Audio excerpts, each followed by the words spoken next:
Doing well. How are you doing today, my friend? Good, good. We got a lot of pretty big news day today. We had Trump and Netanyahu at the press conference announcing a peace plan. And they basically have all the countries signed off except for they're waiting on the approval of Hamas and see if Hamas will accept the deal or not. So we'll see. Yeah. But go ahead. Yeah. No. Yeah. Listen, Hamas. Let's just keep in mind. Your dad and I mean, we've had this discussion. Like, he's maybe more critical than I am, but I'm not saying Israel's perfect. But please, Hamas are a rancid death cult. They don't want this. They don't want anything good coming out of this, and that's why they're holding off, and we'll see what happens. Yep, we'll see. But here's Trump announcing the countries that are in agreement with the plan so far. And I want to just say that my meetings and dialogue that we had with so many countries, Saudi Arabia as an example, the king is a phenomenal person. The Emir of Qatar, he's incredible people. UAE, and that's MBZ and ABZ. We're totally involved. These are the people that we've been dealing with and who've been actually very much involved in this negotiation, giving us ideas, things they can live with, things they can't live with. Pretty complex. I mean, after 2,000, 3,000 years, whatever it is, I guess it's got to be a little complex, or it would have been done a long time ago. The King of Jordan was with us, as you know, in the United Nations. The President of Turkey, President Erdogan, is a friend of mine, a strong man, but a good man. President of Indonesia, somebody who's an amazing leader, Prabowo. He is an amazing leader and respected by everybody. He was in the room with us. We were together with most of these people that I'm mentioning. Others were by phone or the next day. The Prime Minister and the Field Marshal of Pakistan, they were with us right from the beginning. Incredible. In fact, they just put out a statement that they fully believe in this pact. It just came out just as I was walking around. They said, "Sir, you have a big notice from the Prime Minister of Pakistan and from the Field Marshal that they back this 100%. President El-Sisi of Egypt, who's terrific. And these are people I've gotten to know over the years. I mean, I would say it started around 2015 and then went into 2016 when the presidency officially began. But I've known him actually for a long time, and there are many cases really great men. I can't say in all cases, but I will tell you in many cases they're great men, and some great women too. They tend to be mostly men, however, I will say that. Well, there you go. Sorry, I hadn't heard that part. And I want that's hilarious. Yeah. And he also announced a international peace. I think what was it called? You know what it was? The international body that he was creating. Yeah, I can't remember the name he used. Sorry, I'm forgetting but he said he was heading it, and it was a body, international body, to work for peace. So I guess we'll see what happens, but they're just waiting on Hamas. So. Well, if it's an international body for peace, then that really relieves me, because that means he's not going to be heading up the UN, because that is definitely not an international body for peace. Yeah. Just quick editorial comment there. Yep.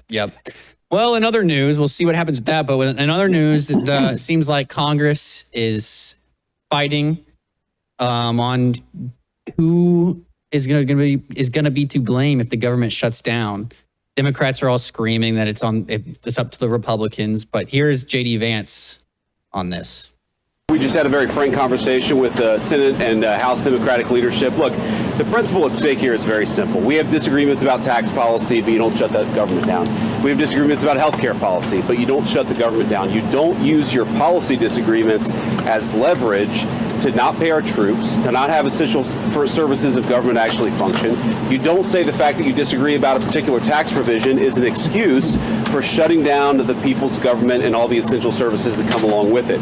If you look at what Chuck Schumer has said in the past consistently, it's whatever our disagreements are, let's negotiate with them, let's talk about them, let's figure out a bipartisan solution, but you don't shut the government down. In other words, you don't put a gun to the American people's head and say, unless you do exactly what Senate and House Democrats want you to do, we're going to shut down your government. That's exactly what they're proposing out there. Now, we have to remember, they're very frustrated. They say that they're very frustrated about the fact that this negotiation has not taken place until today. But if you look at the original thing they did with this negotiation, it was a $1.5 trillion spending package, basically saying to the American people, we want to give massive amounts of money, hundreds of billions of dollars to illegal aliens for their health care, while Americans are struggling to pay their health care bills. That was their initial foray into this negotiation. We thought it was absurd.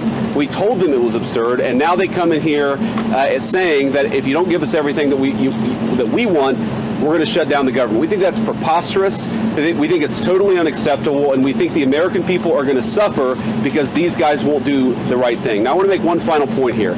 You will hear a lot from Senate Democrats, from House Democrats about the fact that American health care policy is broken.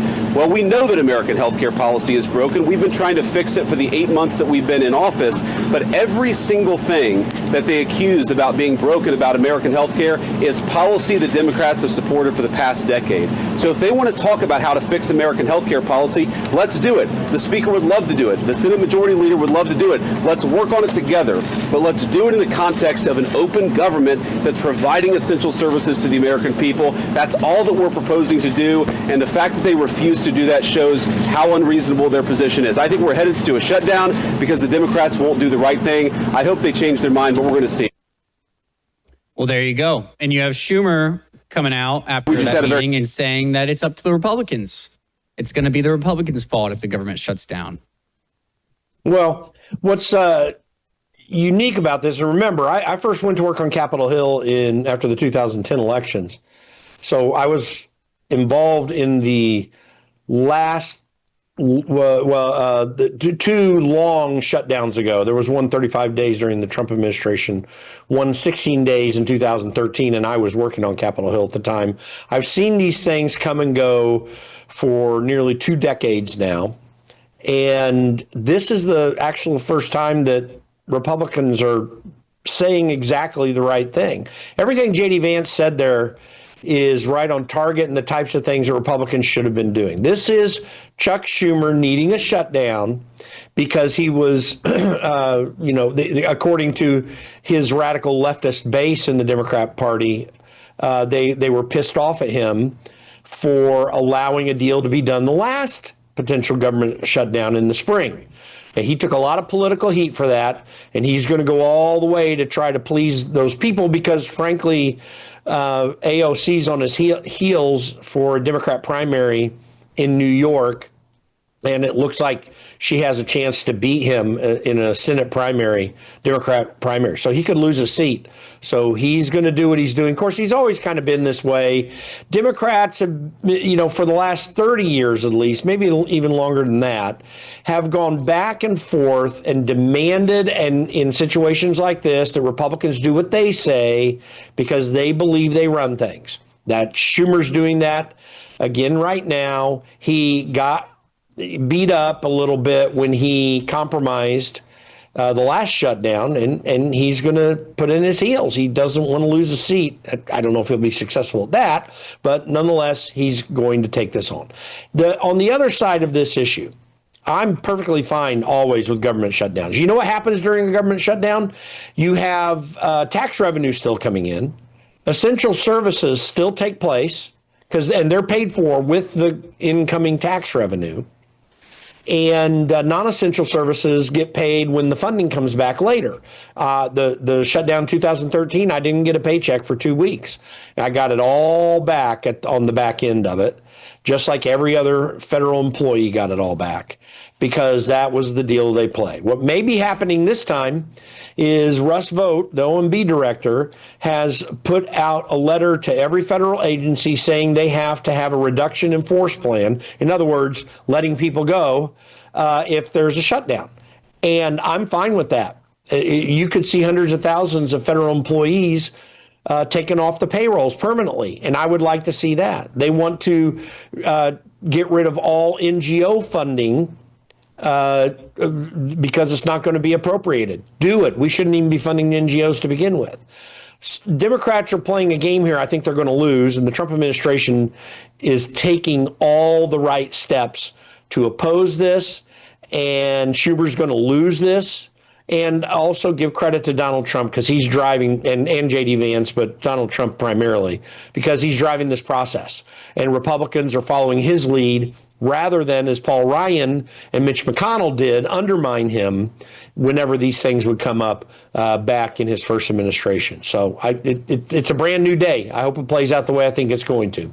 Yep. Well, I saw here Senator Fetterman had some advice for Chuck Schumer.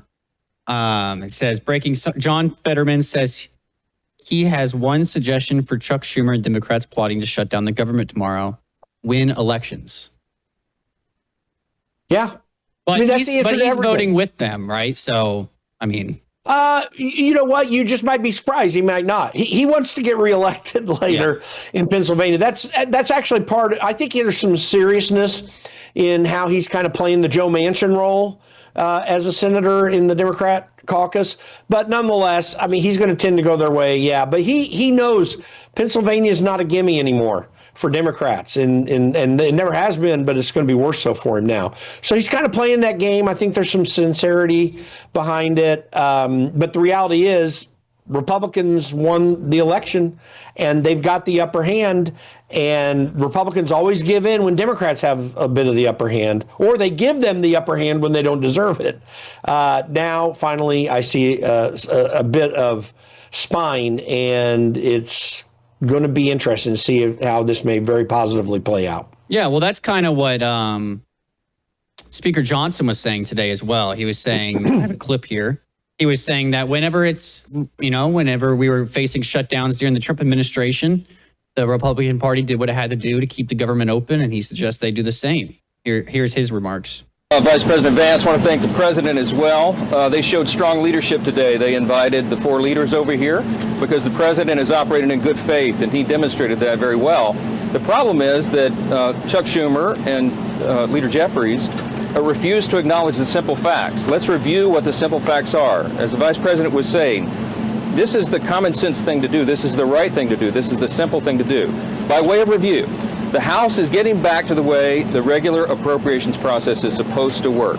12 separate appropriations bills passed through the House Appropriations Committee, 3 off the floor. The Senate doing their work as well. All this in bipartisan fashion, by the way.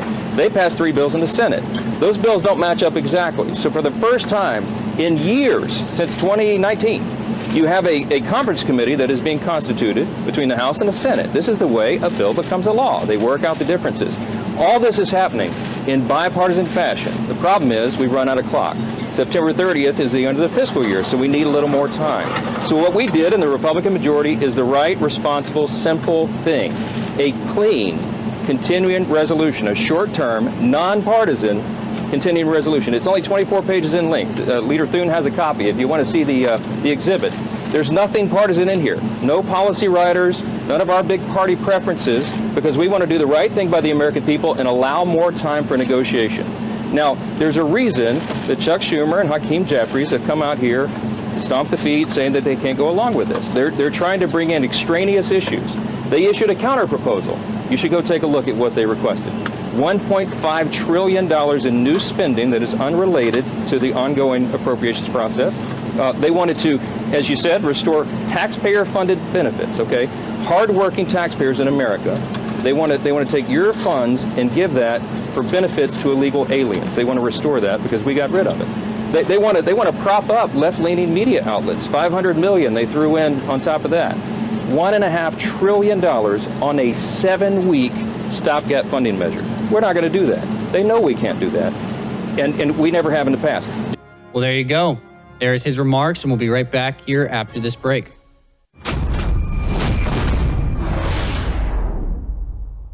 The businessman from Texas that spent years trying to bring the perfect red heifers to Israel is coming to speak in Collierville, Tennessee, outside of Memphis, on Friday night, October 3rd, Saturday, October 4th.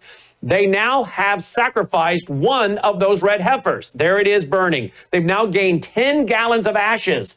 Why do they need this? Well, the Old Testament, Numbers chapter 19, says that for the purification ceremony, for their temporary tabernacle or full-time temple, they need the ashes of a perfect red heifer. This is the first time this has happened in over 2,000 years. The story is going global. It's highly controversial. In fact, there's even a connection between the attacks on Israel on October 7th and these 5 red heifers. Come and hear him speak live in person, Friday night, October 3rd, Saturday, October 4th. Full details, worldviewstore.com, and to get your tickets, worldviewstore.com, worldviewstore.com. All right, welcome back from the break. Jim, I got one little clip here just for fun. We have Don Lemon on his show, and listen to what he has to say. Men who look like you, men who vote like you, and men who sound like you. White men, something is broken. Something is cracked deep inside when so many of you believe the answer to fear, to loss, to change is violence. Are you listening to me? I hope I'm saying it loud enough for the people in the back. Men who look like you. Well, there you go. So I guess he's taking this liberal violence going on and trying to flip it around to make it a white person thing. Well, there's a report that the Cato Institute put out, which we've been investigating all day long. And we find that it's quite inaccurate, but they say it's right-wing violence that's the problem. Of course, they've conflated the numbers, their taxonomy of, distinguishing what's right, what's left, what's not either is way off target. You had the CSIS do the same thing in their report, and the Anti-Defamation League is doing the same as well, touting similar numbers. The reality is the violent rhetoric that is in the public square is, by and large, almost without exception, not entirely without exception, but almost without exception, Democrat violent words, pressing the types of problems and things, by the way, like Don Lemon's doing right now, or right in that clip, to say that the problem in this country are particularly white males and anyone on the right.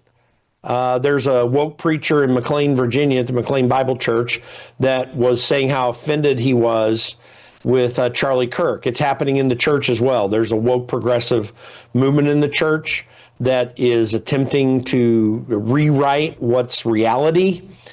It's the people on the left, the progressive, woke, left Christian church and the Democrat Party. They do not represent what's going on in this country accurately because they have an agenda they are trying to make happen. On the right, by and large, not without exception, there are certainly, this is a human endeavor as well, too. On the right, people are trying to restore what we know we've lost. And this is why Donald Trump calls it Make America Great Again. So we'll see who wins. But it is human nature to say it's the other guy that's wrong all the time. That is human nature. In this case, really, the problem does have a much greater tendency on the Democrat side because they are trying to break down our normal institutions that made this country great and replace it with something that doesn't look like America. And that's their political position right now. You have to have the political fight to get there. But for Don Lemon to push white guys as the problem again is so incredibly absurd. Race is not our problem. Those who promote race are a big part of our problem. Yep.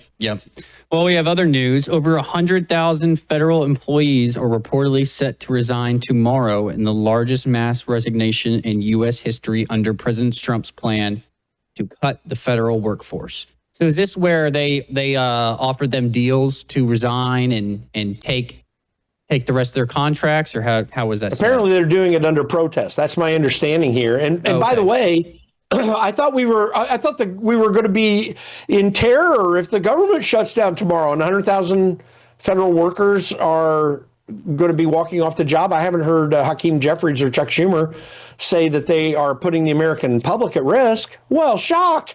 Maybe we just don't need them then. Yeah, exactly. So, I can tell you this. You don't need federal workers who want to act in this manner.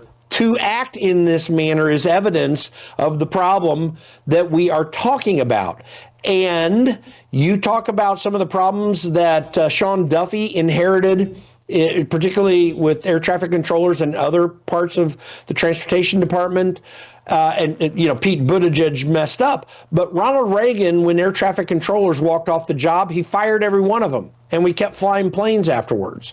There are certain people that work in government who think that the whole world revolves around them. And that's their problem. We don't need federal workers like that. We got to get to a place where the government just does the minimum that is required in the Constitution, and stop acting arrogantly. We're the people who matter. We're the taxpayers. We're the people. You're not our bosses. So bye-bye. I mean, don't let the door hit you on the way out. Yep. And it's kind of ironic that they're doing it in protest when that's basically what we've been wanting. So listen, I'm completely fine with these 100,000 workers never coming back to work again. And there might be a handful or some small portion that are really valuable of these people who have their political thing. But you know what? We can handle that as a country. Yeah. I don't care if there's no federal employee that is so valuable that we can't lose them. None of them. The one we can't lose, which Democrats and people in the deep state have been trying to take down all the time, is the president that we elect. They attempted to take down Donald Trump. John Brennan, James Comey, Barack Obama attempted a coup on Donald Trump after the 2016 election. That's the problem that we have, because the elected guy is the one that we chose. We don't choose these people, and they're welcome to go do whatever else they want if they have the skills and capability of doing it. Yep. Well, here, Trump put out a True Social today. Self-proclaimed New York City communist Zohran Mamdani, who is running for mayor, will prove to be one of the best things to ever happen for our great Republican Party. He's going to have problems with Washington like no mayor in the history of our once great city. Remember, he needs the money from me as president in order to fulfill all of his fake communist promises. He won't be getting any of it. So what's the point of voting for him? This ideology has failed always for thousands of years. It will fail again, and that's guaranteed. President DJT. And here is Zohran today. I think he was asked about this. Go ahead, Frank. Let me read to you. Donald Trump tweeted, Truth Social, whatever the social media thing is. Self-proclaimed New York City communist Zohran Mamdani, who's running for mayor, will prove to be one of the best things ever to happen for the great Republican Party. He'll have problems with Washington like no mayor in history. So basically, he's threatening you again in the wake of Adams dropping out of the race. What's your response to that? And are you worried that New York will be in a worse position with the federal government if you become mayor? I think that Donald Trump is going through the stages of grief. He began with denial, where he said that there was no way we could win this race and that he would use every tool at his disposal to ensure that that was the case. And we saw that in phone calls that he had with Andrew Cuomo and briefings that he had with pollsters. And now we've reached the point where he's coming to terms with the fact that we're going to win this race. And he's coming to terms with it because New Yorkers are tired of a politics here in this city that has more to do with Washington than it has to do with the people of this same city. And what we're seeing is even when you have a mayor who is collaborating to every extent possible with this administration, you are still seeing a federal policy of detaining New Yorkers as young as 6 years old, of withholding more than $50 million in funding from our schools, of taking $80 million out of a bank account. You still see an administration that looks at this city as something that is to be punished each and every day. And what this city deserves is someone who will fight for it. We know that Andrew Cuomo would be the greatest thing that could happen for Donald Trump. because he isn't simply clearing the way or looking to for Andrew Cuomo out of a sincere belief in what Cuomo will present for the people of the city. He's doing so because he knows that Andrew Cuomo will clear the way for Donald Trump's agenda. And New Yorkers are sick and tired of that agenda. They are sick and tired of what has passed for leadership from Andrew Cuomo. I mean, we are talking about some. Well, there you go. So this. Well, he says people there in the city are more worried about Washington, D.C. than what happens in New York City. Fine. No money. Yeah. Do it yourself. Go ahead. The guy doesn't realize that Donald Trump is not in any stage of grief. I mean, he certainly is going to grieve for his city and the situation it's going to be in. But if I've got to put the battle between Zoran Mamdani and Donald Trump, I'm going with Donald Trump every time. This guy's a lightweight. He'll learn and he'll get better at what he's doing. But New York City is about to get a well of pain coming their way, but they're going to end up blaming us for it. It's like they got these blinders on; they can't see reality. Well, reality's coming, and they're going to pay the price for it. And by the way, federal money needs to stop going to these cities. So the only money that should be going into any area of the country is to an individual based upon some government program, most of which are unconstitutional to begin with. But while we have them there, should go direct to that person. Cities and states should not be receiving bulk payments from the federal government to help them with their problems. They got to solve their own problems. We need to stop helping them. Yep. And most of these people who are voting for him don't even know what they're voting for. They're doing it because it's the cool thing to do. If you follow, I don't know if you've seen Zach Sage on social media before. He goes around New York City and he acts like he's a canvasser for Zoran and starts reading some of the policies to him. And some of them are shocked and they're like, that's not true. And it's right here on his website. And then some of them are like this girl who is fine with all of them. She just goes along with it. Here we go. On Mamdani? It's just a pledge for support. Absolutely. Amazing. And then I just have to read you at least 3 of his policies. Take 2 seconds. Very aware of them already. Oh, and you like them all? Yes, okay, cool. All right, so you're cool with taxing whiter neighborhoods? Yes. Are you white? Yes. Do you think that's race baiting? No. Really? Yeah, it's fine. Who cares? Okay, he's openly discriminated against Italians, but whatever. I'm Italian. Yeah, dude, literally, honestly, pizza's not even that good. Okay, and then he won't sign Holocaust remembrance legislation. You know. Do we need to remember? Yeah. All right. Okay, cool. Thank you. Yeah, have a nice day. Thank you. That was insane. He goes around. Most of the people they don't believe him. They're like, that's not one of his policies. There are plenty of people in New York City who do, though. And we are going to have a residual problem, even if we can keep winning for the next 3, maybe even up to 7 to 11 years, if there's a Republican president after Donald Trump that is capable of doing it. If we can keep that run going, we might be able to save this country. But there's going to be a core of 25% of Democrats who are that radical. They've been so radicalized by communist, socialist ideas, it's going to be hard to pull them away from that. But that's why those of us of a right mind need to actually become the force for good in this country, not to destroy physically our opponents, but to destroy them politically. We do need to have political destruction in terms of winning at the ballot box, overwhelming them at the ballot box, learning how to run campaigns the right way, and determined to have big wins, changing our elections back to where they used to be and where they should be. And that's going to be a lot of work. Hopefully we can be successful. There's going to be some lingering problems, though, long into the future, and that woman represents part of it. Yep. Well, last story for tonight. Secret Service officials have apprehended a male suspect who scaled the White House fence while President Trump was inside the complex. The individual was quickly taken into custody and no injuries were reported. So that's what we pay Secret Service to do. Yep. And they did it again there, but wow, amazing. Yeah. Who knows what he was trying to do, if he's trying to be an idiot, but who knows. All right, well, that's all it for tonight. I think we're going to be off for the rest of the week because we have the conference set up for the conference starting Wednesday, and you have an event tomorrow night, but hope you all have a great week. You too, Jim. You too. Sorry we can't be there. I know. We'll be back next week. Full 4 days next week. Until then, take care.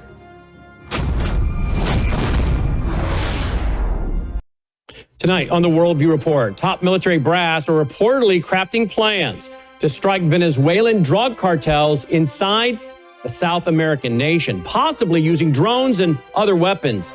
Another bloody mass shooting takes place on Sunday at a Michigan church full of Mormon worshipers. And violent protests break out at an anti-ICE facility in Chicago.